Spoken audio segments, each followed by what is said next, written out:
Assalamualaikum warahmatullahi wabarakatuh. Berjumpa kembali di channel Keluarga Misterius.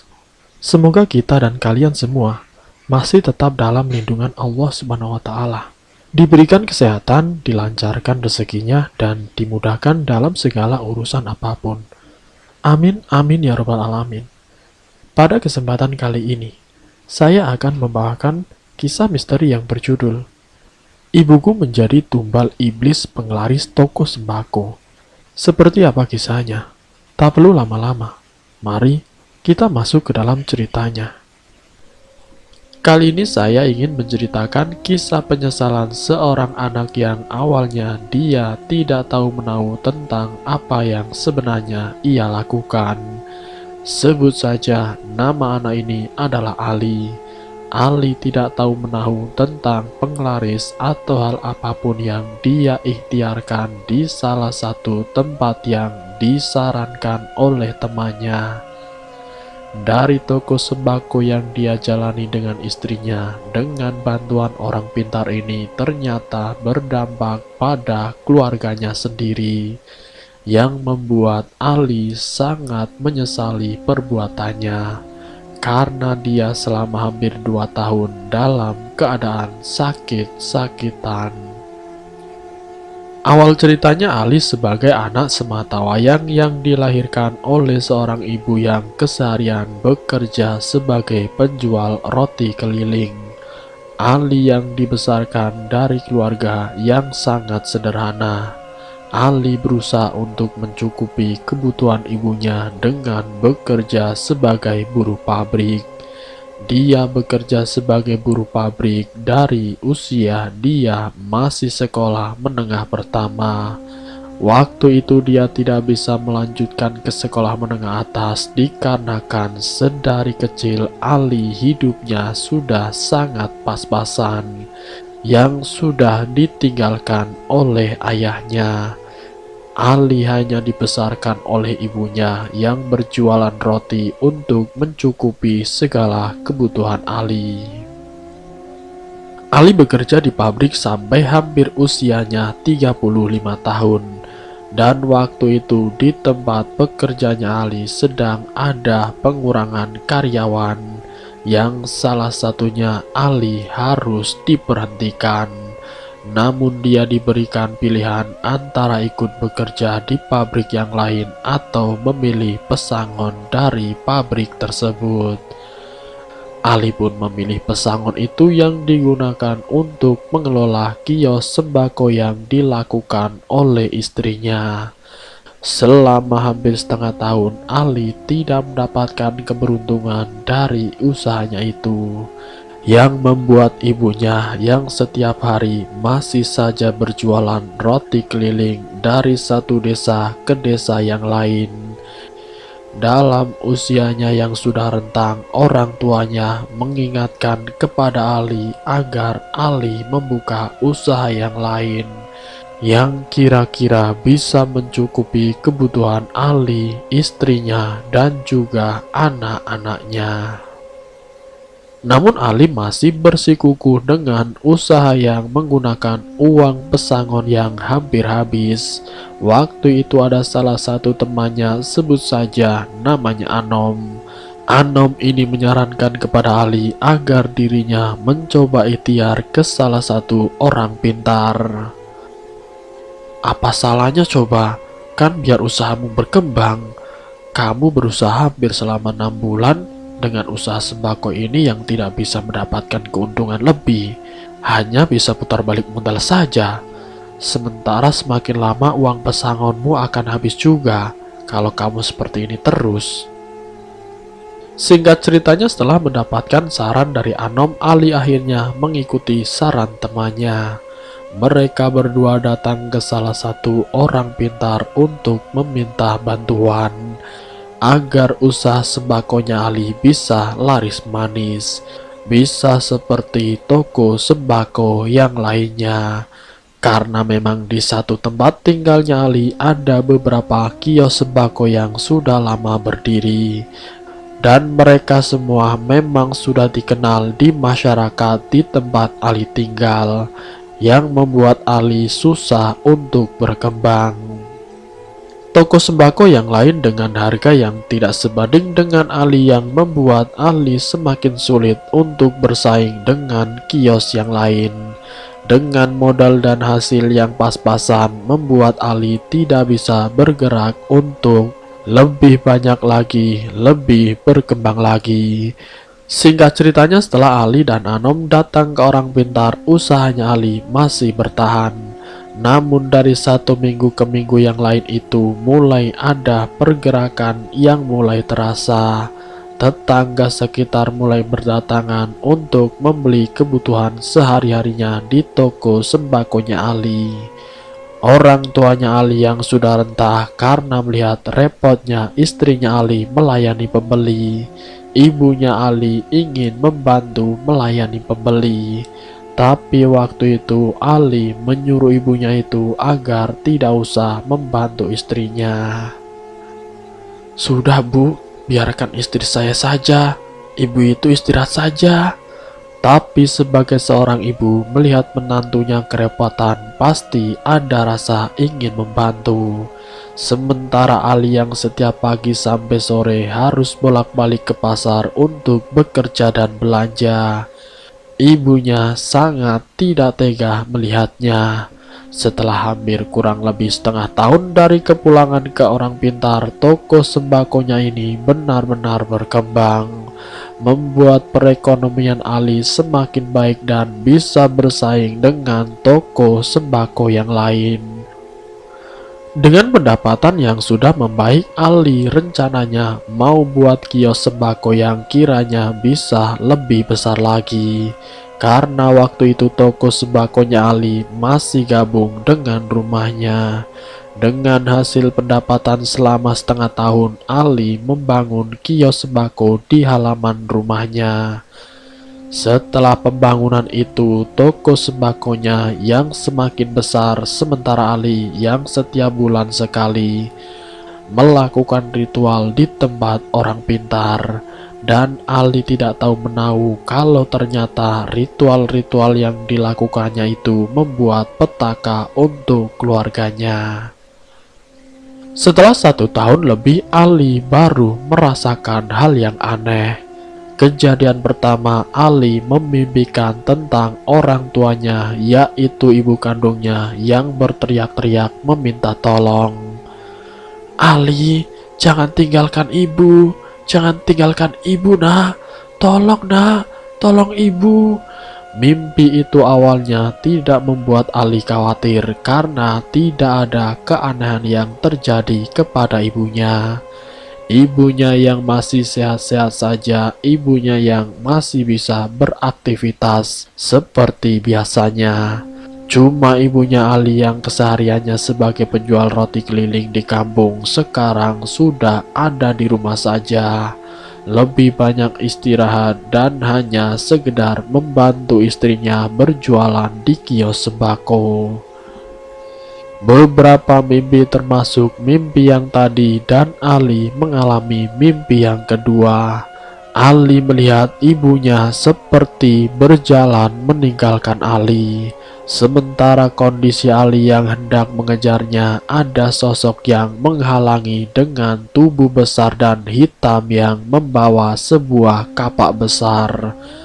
Mimpi yang kedua kali itu membuat Ali selalu bertanya-tanya, apa maksud dari mimpi tersebut? Kenapa mimpi itu selalu muncul dan mimpinya kenapa tentang ibu-ibunya terus? Selanjutnya mimpi yang ketiga, setelah hampir 10 bulan sembakonya berkembang. Semakin hari Ali disibukkan dengan pulang balik ke pasar mengantar pesanan pelanggannya, yang membuat toko sembako yang ada di sebelahnya semakin bertanya-tanya dengan kondisi Ali yang semakin membaik. Bahkan sudah mampu untuk membeli motor. Ali yang tadinya memakai sepeda bolak-balik ke pasar sekarang sudah memakai motor, dan motornya baru saja dibeli kontan. Kondisi perekonomian keluarga Ali memang jauh lebih baik dari sebelumnya. Setelah Ali merenovasi rumah, hal ini membuat orang tuanya merasa bahagia. Keadaan rumah Ali yang sudah sangat rapuh karena sudah hampir puluhan tahun tidak pernah dibongkar. "Bu, bagaimana kalau rumah ini direnovasi?" ujar Ali. "Memangnya kamu punya uang banyak, Nak?" kata orang tuanya. "Ya, ini ada, Bu. Kira-kira cukup buat renovasi rumah," jawab Ali. "Kalau sekiranya kamu mampu merenovasi rumah ini, ya silahkan, Nak. Ibu sangat senang karena rumah ini sudah sangat rapuh, banyak genteng yang sudah bocor," jawab orang tuanya. Singkat ceritanya, rumah orang tuanya yang dulunya hanya diisi dari 3 kamar yang dihuni oleh ibunya, anaknya Ali termasuk Ali dan juga istrinya. Sekarang rumah itu dibuat lebih besar lagi dengan 5 kamar termasuk dapur dan juga toko sembako. Kurang lebih hampir 3 bulan renovasi rumah itu selesai. Setelah 3 bulan rumah itu selesai, Ali berkunjung kembali ke tempat badukun itu yang diantar oleh Anom. Rumah besar yang sudah layak huni, yang tujuannya agar orang tuanya senang bisa hidup dengan layak seperti tetangga-tetangganya. Namun yang dialami Ali sama sekali tidak dibayangkan sebelumnya. Sebelum acara syukuran rumah baru dilakukan, kondisi ibunya Ali tiba-tiba sakit secara mendadak, yang membuat Ali bingung dan khawatir harus bagaimana. Dibawa ke rumah sakit, bukannya membaik, tapi sakitnya semakin hari semakin memburuk. Tepatnya di mana hari itu ada acara syukuran rumah yang sudah ditanyakan lewat orang pintar hari apa, jam berapa yang sesuai dengan hitungan orang Jawa.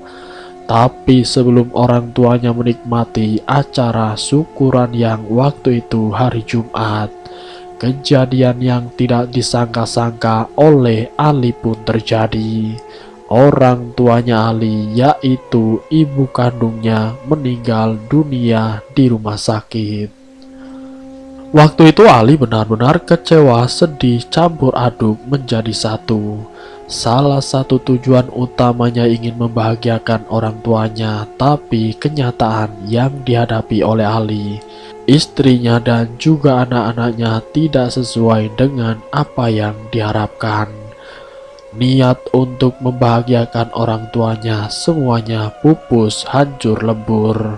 Orang tuanya belum sempat menikmati rumah yang baru, yang belum sempat menikmati harta yang dihasilkan oleh Ali. Tapi orang tuanya Ali sudah meninggal duluan. Dalam keadaan yang masih berkabung, masih berduka, Ali tetap saja melaksanakan syukuran sekaligus acara doa tahlil untuk ibunya selama hampir 7 hari 7 malam. Singkat ceritanya, setelah meninggalnya orang tuanya, ternyata toko sembakonya Ali justru semakin hari semakin berkembang. Bahkan dalam kurun waktu setengah tahun meninggalnya orang tuanya, Ali sudah mampu membeli mobil. Sebelumnya tidak pernah kebayang kalau dirinya bakal bisa membeli mobil, karena dalam kehidupan Ali sebelumnya sangat memprihatinkan. Hidup dengan seorang ibu yang merangkap menjadi seorang ayah. Kehidupan Ali yang dulunya sebagai buruh pabrik, setelah adanya bantuan orang pintar, kehidupan Ali menjadi berubah. Sekarang Ali sudah menjadi orang yang hebat, orang yang dianggap kaya di desanya, dan banyak orang-orang yang sengaja datang meminta bantuan kepada Ali. Ali pun tidak sungkan membantu mereka, termasuk anak yatim piatu. Orang tua jombo pun diberi bantuan oleh Ali, karena Ali sadar bagaimana dia dulu sewaktu masih kecil yang ditinggalkan oleh ayahnya dan dibesarkan oleh ibu kandungnya dengan menjual roti keliling demi menghidupi Ali. Panas hujan tidak menjadi penghalang bagi ibunya untuk mencari rezeki demi menghidupi Ali. Di waktu 1 tahun meninggalnya orang tuanya, Ali memimpikan sesuatu yang benar-benar mirip sekali dengan kejadian sebelum orang tuanya meninggal. Mimpi itu tentang istrinya. Istrinya yang meminta tolong kepada Ali seakan-akan istrinya ini sedang dalam ancaman. Ali pun menarik paksa tubuh istrinya dengan sekuat tenaga. "Tolong, tolong jangan tinggalkan aku. Bantu aku, Mas. Tolong." Karena mimpi itu berulang kali datang, Ali semakin bingung dan juga ada rasa khawatir yang menyelimutinya. Apa maksud dari mimpi itu? Kenapa mimpi itu sama dengan apa yang pernah dialami oleh saya sewaktu ibu belum meninggal? Akhirnya Ali menanyakan kepada salah satu tempat yang sering dijadikan Ali untuk konsultasi untuk mencari tahu anak-anak yatim piatu. Ali menanyakan kepada salah seorang ulama atau pemimpin di salah satu masjid yang seluk-beluknya katanya beliau adalah sesepuh di kampung tempat Ali tinggal. Singkat ceritanya, setelah Ali berkomunikasi dan konsultasi, dia pun menceritakan tentang mimpi-mimpinya. "Maaf Mas Ali, sepertinya saya melihat hal-hal yang aneh di dalam diri sampean. Dan tentang mimpi yang Mas Ali alami itu, bukan mimpi yang hanya sekedar bunga tidur, tapi mimpi yang dialami Mas Ali ini berkaitan dengan hal-hal yang gaib, dengan sosok iblis yang menginginkan sesuatu, tapi dalam bentuk nyawa," ujar Pak Kiai.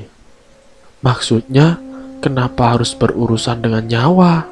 tanya Ali kebingungan. "Maksudnya istrimu itu mungkin bisa jadi akan dijadikan tumbal seperti ibumu dulu," jawab Pak Kiai. "Saya pernah melihat saat dulu ibumu meninggal, tapi saya hendak mengatakan sesuatu kepada kamu, takutnya kamu akan tersinggung. Mungkin ini kesempatan buat saya mengatakan kepada kamu, karena kamu datang langsung kepada saya. Begini Mas, sebenarnya dulu orang tuamu meninggal itu dikarenakan karena ulah kamu sendiri," kata Pak Kiai. "Ulah saya sendiri? Maksudnya bagaimana Pak?" tanya Ali penasaran. "Apakah kamu ini melakukan sesuatu hal yang bertentangan dengan syariat agama?" tanya Pak Kiai. Ali yang mendapatkan pertanyaan tersebut langsung termenung dengan menundukkan kepalanya. Lalu kemudian Ali berkata, "Iya Pak, saya itu pernah dan sering melakukan ritual yang diinginkan oleh dukun yang membantu kios sembako saya agar menjadi laris. Dari ritual menyiapkan sesaji dan juga semedi, saya lakukan selama hampir 1 hari," jawab Ali menjelaskan. Pak Kiai yang mendengar cerita dari Ali akhirnya tahu ternyata ritual yang dilakukan Ali ini bersangkutan dengan iblis yang berdampak kepada ibu kandungnya sendiri. Mulai saat itu, Ali yang tahu kalau ternyata ibu kandungnya ini dijadikan tumbal oleh dirinya sendiri. Dia sangat terpukul, kecewa pada dirinya sendiri. Tujuan Ali datang ke salah satu dukun adalah agar kiosnya bisa laris. Tapi di balik larisnya toko sembako yang tadinya kecil dan sekarang sudah sangat besar, ternyata semua itu adalah persekutuan dengan iblis. Dan yang lebih membuat Ali sakit hati karena Anom temannya yang sering mengantar menemani Ali ritual. Dia dengan teganya tidak memberitahu. Di balik larisnya usaha sembakonya Ali itu ternyata ada sangkut pautnya dengan iblis. Ali yang bertemu dengan Anom, dia pun mencoba untuk mengikhlaskan semuanya, bahwa semua sudah terlambat dan kamu tidak perlu menyalahkan diri, karena kita hanyalah manusia yang tidak luput dari kesalahan. Anom sendiri tidak tahu menahu kalau ternyata dukun yang didatangi adalah tempat melakukan ritual pesugihan. Ali pun kemudian meminta bantuan kepada Pak Kiai agar Ali tidak lagi bersangkutan dengan dukun itu dan bersekutu dengan iblis. "Terus ini bagaimana, Pak Kiai?" ujar Ali. "Kalau kamu ingin istrimu selamat, ritualmu hentikan. Apa yang sudah kamu lakukan setiap bulan, hentikan. Dan jangan pernah datang lagi ke tempat dukun itu," kata Pak Kiai. "Iya Pak Kiai, tapi saya minta tolong.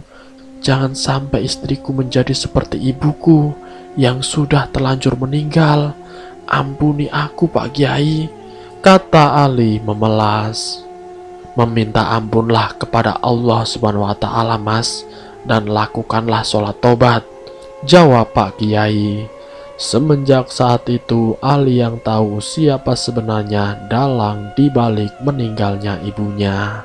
Semua itu dikarenakan ritual-ritual yang dilakukan yang ternyata itu adalah persekutuan dengan iblis.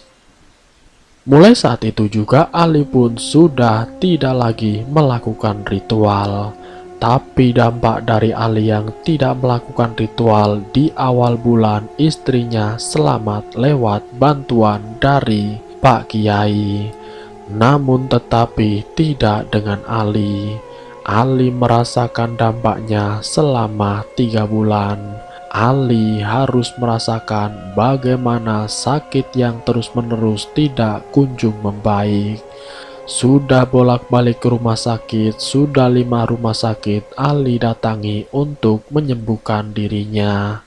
Sampai semua aset-aset yang dia punya terjual untuk biaya rumah sakit yang mahal. Namun usaha itu tetap tidak membuat kondisi Ali membaik. Dan hanya toko sembako saja yang masih bertahan. Sampai akhirnya Ali pun menyerah. "Sudahlah, saya dirawat di rumah saja." Dan Ali hampir selama 2 tahun dalam kondisi yang sangat mengenaskan. Kondisi tubuhnya yang tidak bisa lagi menahan rasa sakit, karena rasa sakit itu sudah menjalar ke seluruh tubuhnya, sampai membuat Ali itu sudah tidak bisa lagi merasakan sakit, karena rasa sakit itu sudah menjadi makanan sehari-hari. Ali menghadapi cobaan yang begitu beratnya, namun dia masih tetap bersyukur.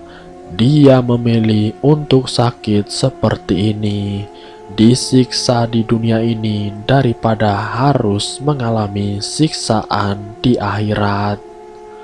Berkat bimbingan dari Pak Kiai, setelah 2 tahun lebih proses penyembuhan Ali, proses menetralisir semua pengaruh-pengaruh jahat yang membuat harta benda semuanya ludes, yaitu untuk pengobatan Ali sendiri.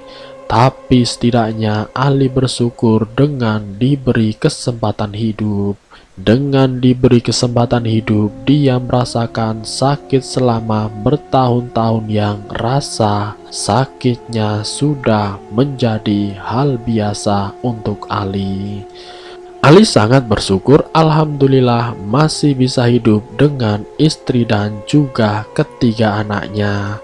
Walaupun harta bendanya semuanya sudah habis, dan sekarang dia hanya mempunyai rumah dan kios sembako yang ia miliki. dan selesai.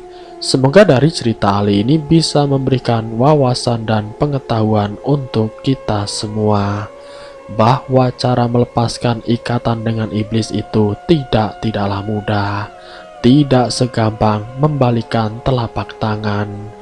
Maka jangan sesekali kita terjerumus ke dalam kesesatan, karena disitulah kita akan menjadi orang yang musyrik. Maka dalam kisah ini semoga kita bisa ambil hikmah dan pelajaran untuk kita semua.